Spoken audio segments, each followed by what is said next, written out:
Bueno. We're going to move to our first panel of the day. These guys are getting the seats all set up. Very interested to dive into our first panel about Fintech. This session is going to dive into one of the boldest Fintech stories in Latin America, which is the rise of Cashea and the trust between founders and investors that fueled its growth. At the center of this unique partnership that turned an ambitious idea into a movement that is reshaping consumer credit in Venezuela. Our panel today is Esteban Tobar, who's the co-founder of Rainforest Capital and the leader of Startup Venezuela Summit. We have Pedro Julio Vallenilla, is the co-founder and CEO of Cashea. He was building a finance and commerce super app for underserved LATAM markets.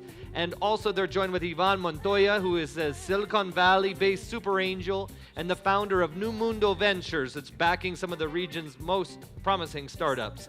Together, they're going to explore here in our panel how alignment and trust between founders and investors can ignite momentum and scale bold fintech ventures. I am super curious. Let's get started. Put your hands together for our first panel of the day. Here we go.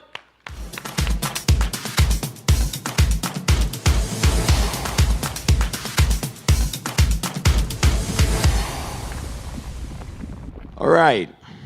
Morning, everybody. It's Monday. People are working. We'll get them here in a second. But really excited to be here today. And we're going to be talking about a really exciting case of which everyone in Latin America should feel very proud. To start off, let me have a show of hands of anyone here who would invest in a really interesting opportunity in a country where exits are limited or very uncertain,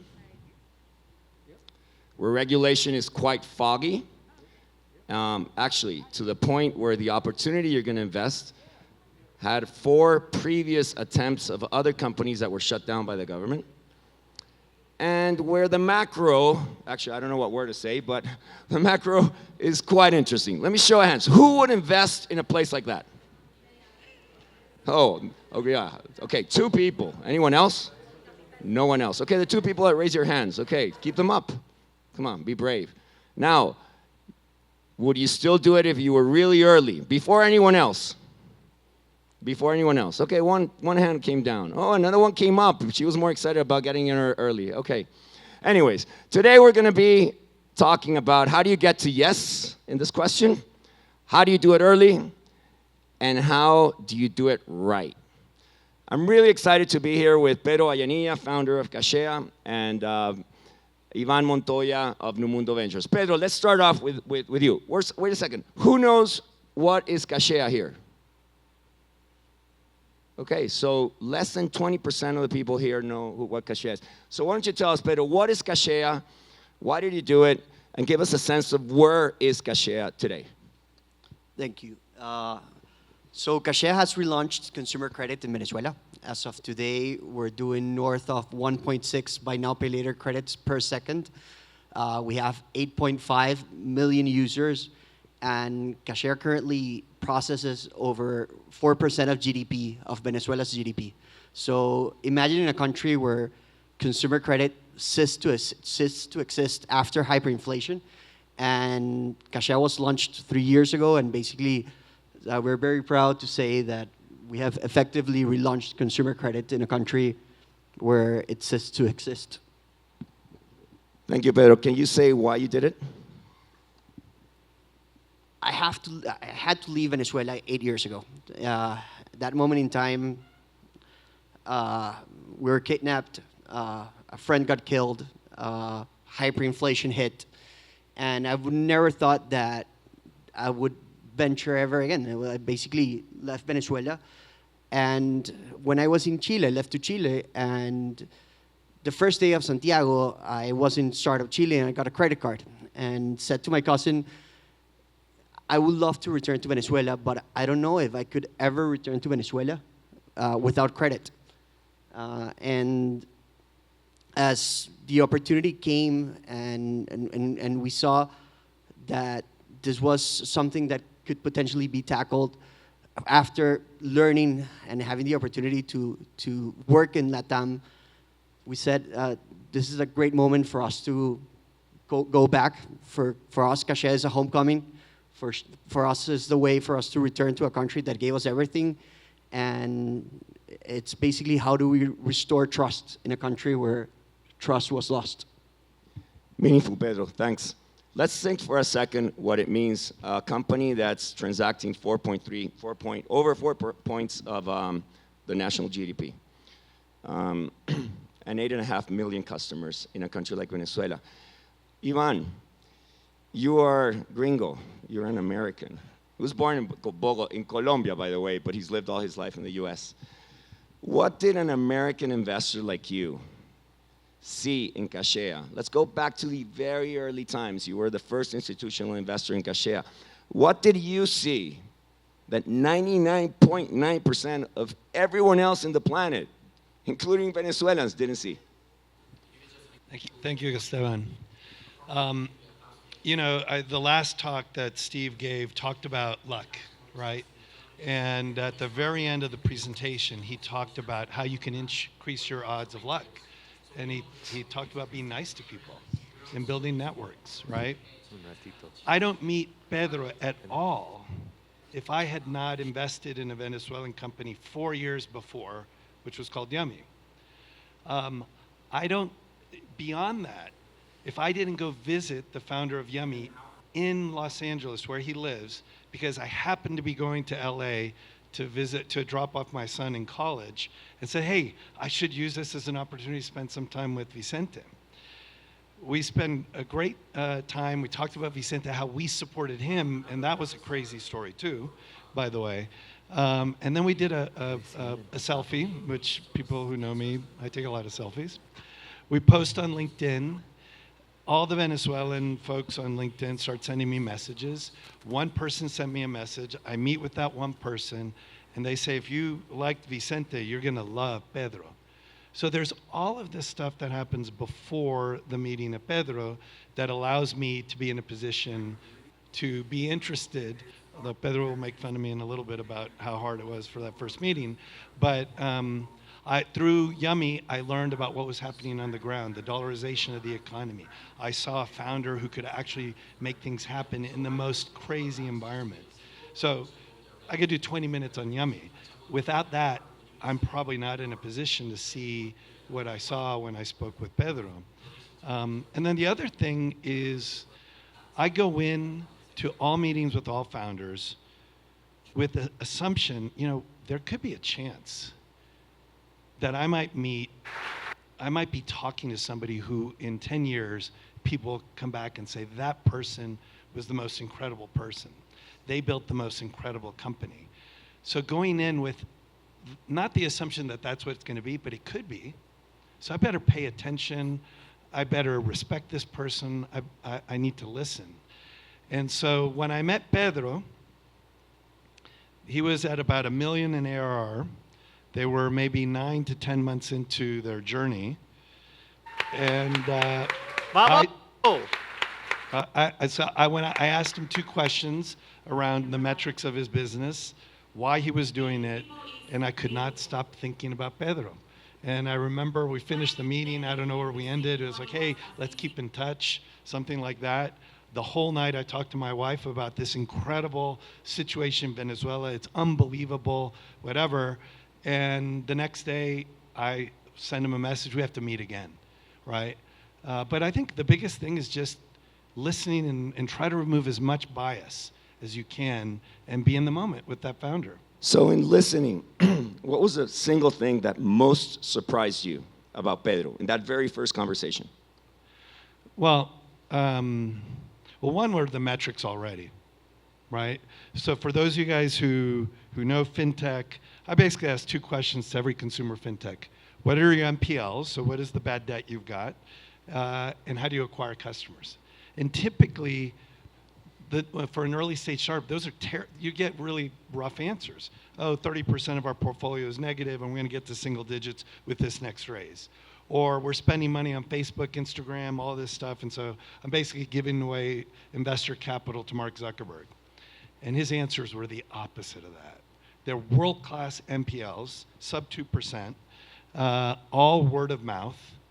And then the founder market fit. This is a third-time founder who got his, I don't know, let's just say he suffered some setbacks, who worked in a company that used AI for debt collection, who had a massive chip on his shoulder, who was hungry to prove probably people wrong, right? That's an incredible combination of factors, right? And I didn't go in assuming we were going to continue this, but I couldn't, after the meeting, I couldn't stop thinking about him. So, Ivan, you meet Pedro, you can't stop thinking about him, and you're excited. Pedro, what's your side of the story? How long did it take you to meet Ivan? I mean, Ivan, he presents this as like, if you connected and you immediately did a deal. Give me your story. What happened there? How did you find your first institutional investor? And by the way, a gringo. I mean, please let me know how you do this. So guys, imagine 2022 being a fintech in Venezuela. That's the less sexy pitch that you will ever do in your life. So we had to figure out how we could potentially make it with so little money, and who could potentially be crazy enough to invest in a company in Venezuela. So we go after our rounds. You can imagine crickets, 2022, nobody's investing in Venezuela, even more difficult. And now then comes a super angel for LATAM, who invested in Yummy, right? It's like the super angel of LATAM. So we need to reach out. And until today, so basically my first message was a message that was double-checked blue, okay? Ivan didn't wrote back for 6 months. And just trying to reach out, and when you hear nothing at all. And that part, definitely as of today and our story, but just like, hey, sometimes when you're very early stage and you're doing something that is so contrarian, that's potentially what happens. And now we have the relationship we have, but it was very tough at the first. Ivan, yeah. We looked at the LinkedIn messages last night, and I gave him a thumbs up quickly. But then it went a little dark. Yeah, he gave him a thumbs up, and Pedro put like 2 hands up in the air. He said, finally got his attention. But yeah, it took like several months. No. It's the process of starting a relationship between an investor and a founder in an extremely complex place. Probably the most complex place in Latin America. Ivan, share with us your frame. How do you go about really looking at an opportunity that had 1,000 reasons not to get in, but you found the reasons on why to do it? You just mentioned things that surprised you, but how did you build that relationship to feel confident that it was time to invest in Pedro? Talk us about your process. Sure. Yeah, so I typically do 2 things, and then in the case of Cashea, I had to do a 3rd thing. But typically, I kind of go about it in a different way than maybe some other people. I have to get conviction in the business. I have to. This has to be something that I think is solving a big problem, that if everything goes right, could be very big, can be self-sustaining, and so on.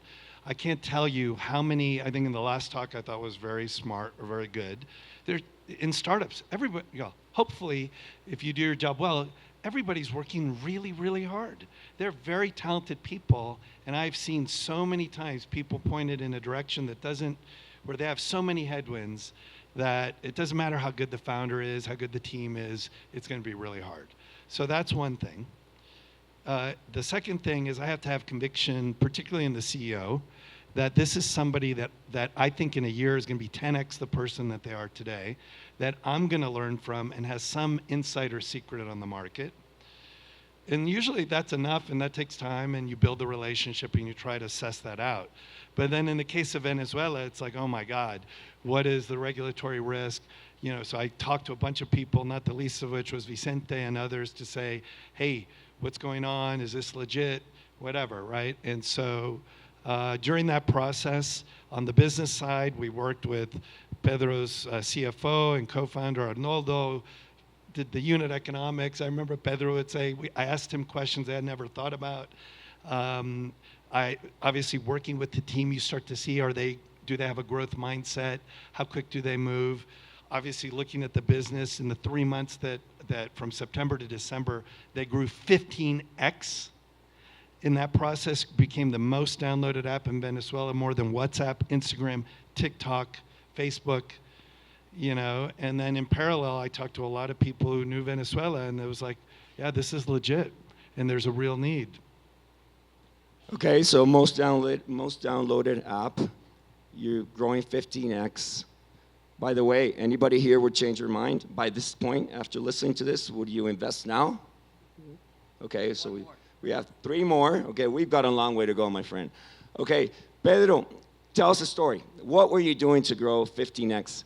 How was it? I mean, what were the tough decisions? What were those crucial moments?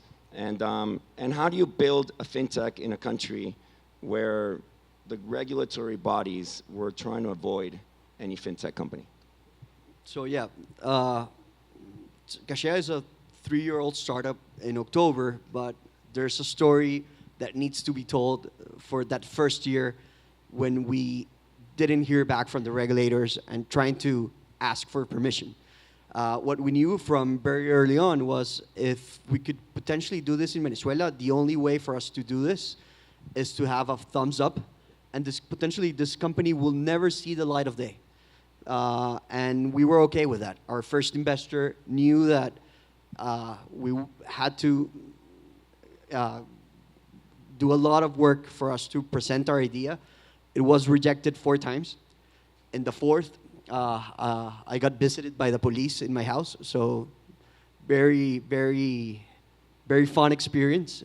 Just trying to make something in a country where supposedly you couldn't build a startup, a fintech.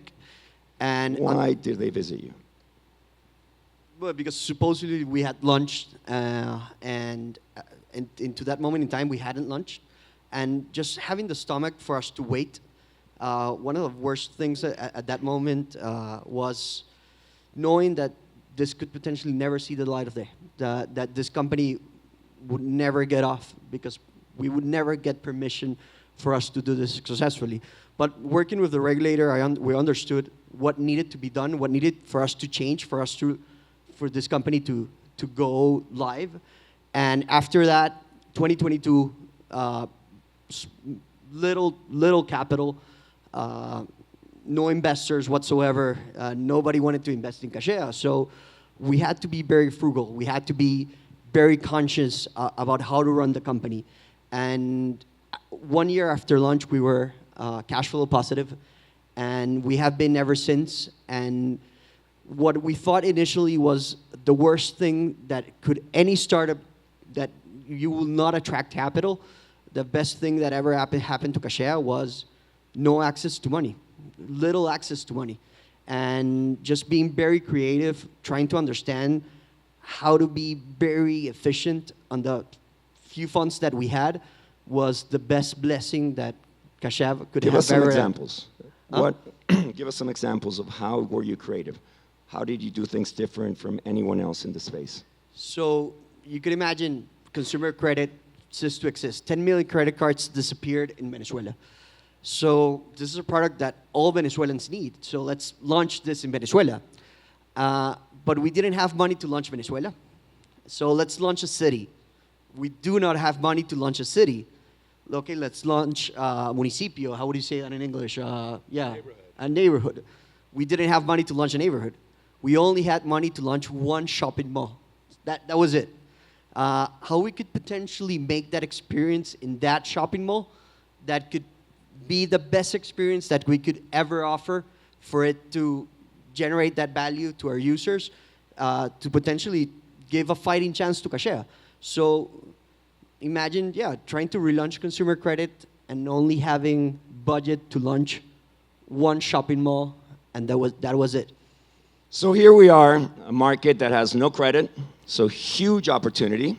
Cashea decides he's going to tackle it, and he goes to 1 shopping mall. and he's trying to convince investors, hey guys, I'm doing it. Ivan, tell us a little bit about what were those things that you saw in terms of the market and the decisions that you saw Pedro was taking that really made a difference in this process. Look, I don't want to. There was, I don't know, when I look back on it, there wasn't a lot of magic on my part. It was unbelievable. Like, if you know what you're looking for, and that's a key part, I think, of doing this job well, is what really, really matters, right? Even in the first meeting. So the pitch deck, I don't know if I've ever told Pedro this. The pitch deck was not great. It was not good. Why? But it was because he was selling, we're going to change the world or whatever, as opposed to when we chatted, it was this core insight. And it's this idea of, people sometimes talk about this in VC, is like, what is the secret that the founder is telling you?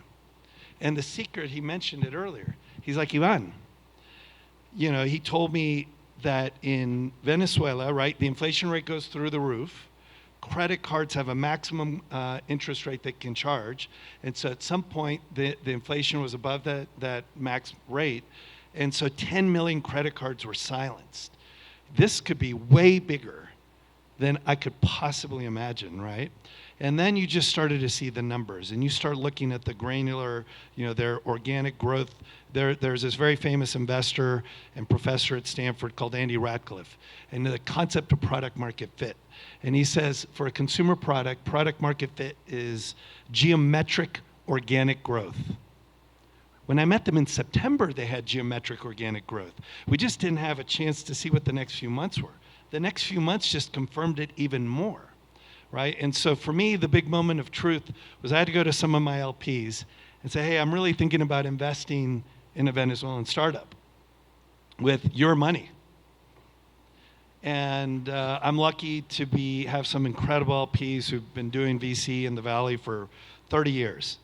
And they said to me, look, you can invest in a company in Palo Alto and it can go to zero in a year. Guess what? Every single one of your portfolio companies, that's the thing. But if you, Ivan, believe that this is the outlier of all outliers, this is what you got to do, right? And so for me, that was actually, I'm not sure how many times I've told Pedro that story, maybe it's the first time. That was super important to me. So everybody has somebody they go to who gives you advice. I don't want to compare what I do to what Pedro does, but I'm a founder of a firm as well. So this was a pivotal decision. I went on a walk with the former CFO of a company called Atlassian, who's a venture partner at Excel. We walked on this thing called The Dish behind Stanford, and he actually said, you probably shouldn't do this. But I said to Alex, you know what? I think I'm going to do it. So, there's risk all around on this story, but anyway, I want at some point to talk about what's going on now because it's unbelievable. Yes, let's do that, Pedro. Tell us, give us a sense, you are doing what in AR? Give us a sense of where you are, and what's your plan moving forward? Where are we going? As of today, we're doing $4.2 billion in GMV run rate, doing 180 million run rate. Last month alone, we did $15 million in revenue, and we expect to be north of $250 million in revenue run rate by the end of the year. Okay, hold on a second. Who would invest now? Okay, we're getting there. We're getting there. I think we're around 70% now, okay? People are starting to wake up. Let's see. Keep going. Where are we heading?